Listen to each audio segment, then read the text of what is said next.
doing good. I'm glad to be here at the God, Sex, and Death Variety Hour. I have a lot of respect for this show. And this show, I've got booked for a couple of shows I've been really proud of. And this show, and I Shit You Not, and Just Sticking Around are examples of personal accomplishments that I can't tell my mom about. And the things I say tonight, I would appreciate it if none of you would tell my mom. You promise? Okay. So he talked about the good book. I love the Bible. There's a passage in the Bible that says, the eyes are the windows to the soul. And I think that's especially true when it comes to mind-altering substances.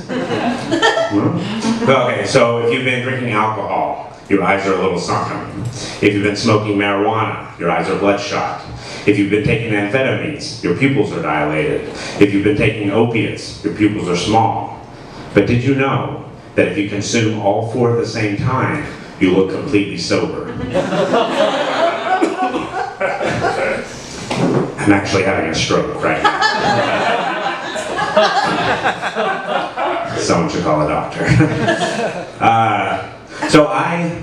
God is a topic that's weighed on me my entire life. I come from a really small town, 1,600 people in Arkansas, very religious, very conservative.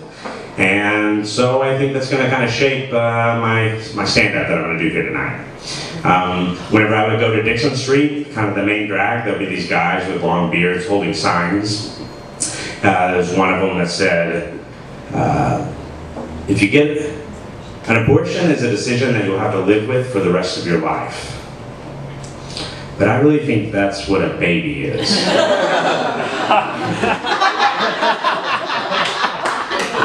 Like, do you think 31 years ago my mom thought she was going to have to help me pay rent this month?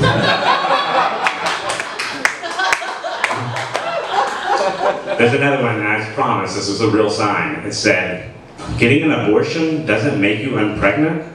It just makes you the mother of a dead baby. Which, okay.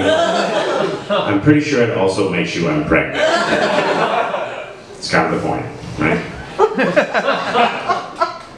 So, I don't want us to just hate our religion. I actually kind of want to talk about the time that I accepted Jesus Christ as my personal Lord and Savior. Can we do that? Yeah. Are you on board? Woo! A friend of mine, a Christian friend who had my eternal soul at heart, he said, hey, okay, say you're right and I'm wrong. And you become a Christian, you get a good set of morals, you live the rest of your life, you die, nothing happens. But if I'm right and you're wrong, when you die, you spend an eternity in hell. Is it really worth the risk? And I couldn't argue with that. No. So I became a Christian. I accepted Jesus Christ as my personal Lord and Savior. Then there's not going to be any more jokes. This is all in a trick. So I accepted Jesus Christ as my personal Lord and Savior. But then I started thinking, well, what if the Muslims are right and I'm wrong and my Christian friend is wrong? So I stopped eating pork. I started praying East 5 times a day. But then I started thinking, what if my Jewish friends are right and we're all wrong? So don't do pork. I just stopped doing anything on Saturday, which I already did anyways. So. But then I started thinking, what if the Scientologists are right and we're all wrong? So I invited a few of my buddies over, we rubbed our wieners together. I'm not that familiar with the tunes of L. Ron Hubbard.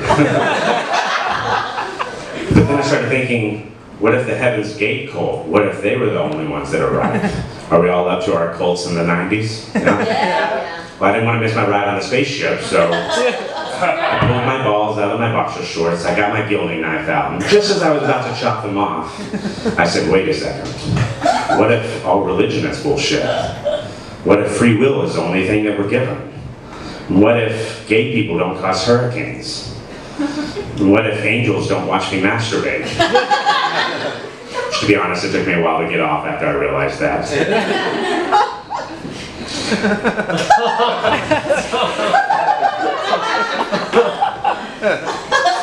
But then a huge relief rushed over me, and I became an agnostic. and I'm an agnostic liberal. And I moved out of there and I moved to Chicago. And it's been much nicer, yeah. So don't tell my mom. As far as she's concerned, I'm a good Christian boy. I'm at a prayer meeting right now, so. But the Bible, I love the Bible. I read like a lot of sci-fi and fantasy books, and the Bible is in my top 5. And the main reason is because of the character arc that God undergoes. You know, it starts, he creates the world, he creates everything, he creates the first man, the first woman, Adam and Eve, and he puts them in paradise, in the Garden of Eden. And paradise is you're naked and you're outside. Which would be pretty cool for about a weekend. You know, they have only one rule in paradise. You can't eat from the tree of knowledge of good and evil. But after about a week of that, I'd be like, I wonder what that fucking apple tastes like. And that's what happened. They go, they eat the apple, and God is super pissed. He comes down to the garden and he says, hey, get the fuck out. He banishes them. Not only are they banished from paradise, but now they have all these new rules that they have to follow. And from now on, men will have to labor for everything that they get. And women will have to labor just as much, but for 70 cents on the dollar. It's in the Bible. But through the magic of incest, the world is populated. Yes. And it gets to a certain point where nobody's following any of the rules. And God is super pissed. And so he does what any benevolent deity would do. He murders everyone. He murders everyone in a flood except for the one decent family. And to kind of give you an idea of how bad things were, Noah, alcoholic. His sons, absentee husbands. His daughters, well, I'll get to his daughters. But this is a family that had their shit together. So, okay, times are bad. 40 days, 40 nights. Finally, the waters recede, the ark lands on Mount Sinai. What's the first thing Noah does? He plants some grapes, so he can make some wine, so he can get turned up, because he's a fucking alcoholic. And I took that to get to his daughters, right? So Noah's drunk, and what do his daughters do? His daughters rape their father. Yeah, you can't make this stuff up. Well, I mean, somebody did, but...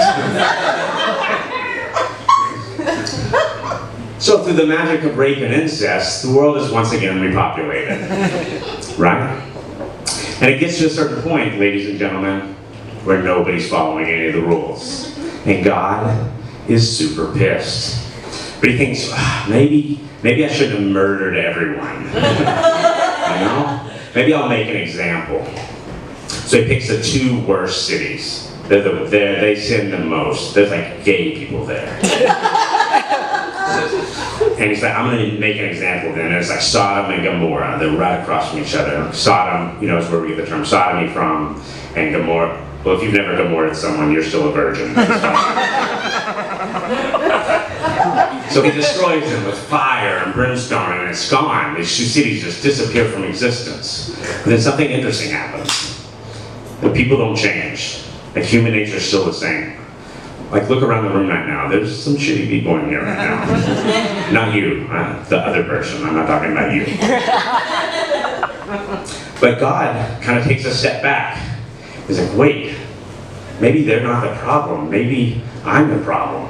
Maybe I created an imperfect creature and expected them to be perfect. This is actually the first time the phrase, it's not you, it's me, was uttered. It wasn't George Costanza.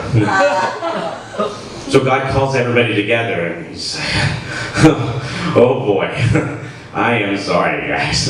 I got egg on my face. How can I apologize? Oh, I know how I can apologize. This is my only begotten Son, Jesus Christ, who I love very much. And I'm going to give him to you as an apology. And I want you to torture him to death. Because even when God's apologizing, he's still a sociopath. And that is a story, character arc of God, which makes the Bible pretty good. Can we agree? Yeah? I want to thank Danny and Angela for letting me come up here, and thank you guys so much. I love you. Have a good night.